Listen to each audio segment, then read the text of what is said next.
Hello out there. Check out this freebie I got today. This is a circa 1949 Admiral 10-inch television. And you can just shine a flashlight on it. You can just sort of see there the gold sort of leaf letters there. It says Admiral. Let's see, horizontal, vertical. That knob is missing. Contrast, brightness, on off, volume and focus, and the station selector. This is a VHF set. And still not very well lit in here, even with 4 lights. It's got a nice satisfying sounding clunk. On off volume knob. Now this TV doesn't work, so I'm not even gonna bother plugging it in. The story with this TV is a friend of the family called me up last night and said his neighbor was moving out of his house, and he had an old TV and asked him if he wanted it, and he said no, but I think I know somebody who does. So I went and picked it up this afternoon. I didn't talk to the guy, but he says he knows what it needs. The guy said he wrote this note on it: 5V4G rectifier and a 6SL7 or 6SN7 tube. And you can see he even put labels over where each thing goes. Supposedly that's all it needs. And there's the power cords tucked up in there. Now this is an Admiral 20X1 chassis. And the information that I'm able to find is that this is from 1949, somewhere around 1949. I don't believe this is the original cabinet. And I'll tell you why. One, because it's got bare-edged plywood on it. 2, because it appears to have, it's definitely been refinished at some point. You can see up there some damage was touched up on the veneer.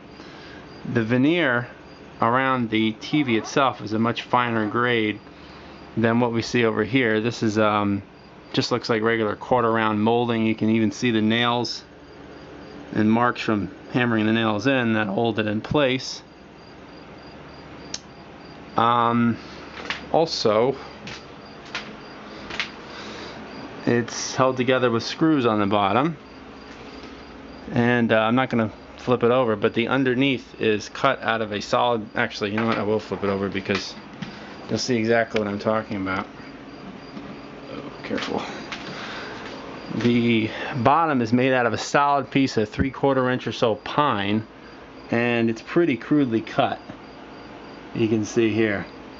So I definitely think that this was put into this cabinet at some point, and these appear to be rubber furniture type feet that you might buy in a store. This one has the brand name Daisy on it. So all that and the fact that I've not found one that looks exactly like this online lead me to believe, oh, this and the speaker, if you look closely you can see sort of lines that somebody drew out on the top of the wood before, obviously before it was finished, to be able to cut these slats. So what I did find online, actually, let me show you.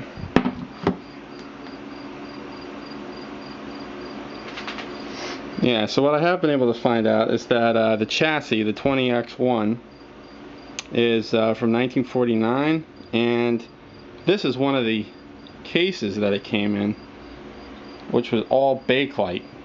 Now I don't think this TV was one of the all bakelite ones, because the knobs went through holes, labeled holes in the bakelite, so they wouldn't be labeled in a piece of wood. But I did find others that I guess it was also available in larger all-in-one consoles. My guess is that this is a different model, but I did see one that was listed. Yeah, this one's made out of wood. That picture's not good, but yeah, there's another picture of the bakelite one. Yeah, see how the knobs are coming through and they're labeled on the bakelite casing.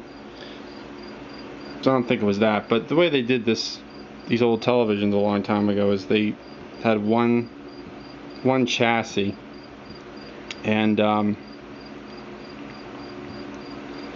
They just put it in multiple type cabinets. My guess is that this TV was probably in a big all-in-one unit, and the with a phonograph and AM stereo or AM radio and all that, and that stuff probably died. That or the cabinet got damaged or something, and somebody said, hey, rather than throw out the whole thing, why don't I just take out the guts of the TV and build my own case? I think that's what somebody did, unless I'm mistaken. But so there it is. I haven't even cleaned it up or done anything with it yet, but I don't know what I'm going to do with it just yet. But even if I don't fix it, if I clean up the casing, it'll make a nice piece of furniture, a nice decoration. Maybe I'll put it in my bedroom in place of the 32-inch Westinghouse TV I have now, which I can't even remember the last time I turned it on. I usually just use the TV in the living room here, which I found in the garbage, by the way, the 46-inch Sony. So, there's the cat again. Just won't stay off the stupid thing. Well, if anybody has any information or any places that I can go to find out more about the Admiral 20X1, let me know. Take it easy, folks.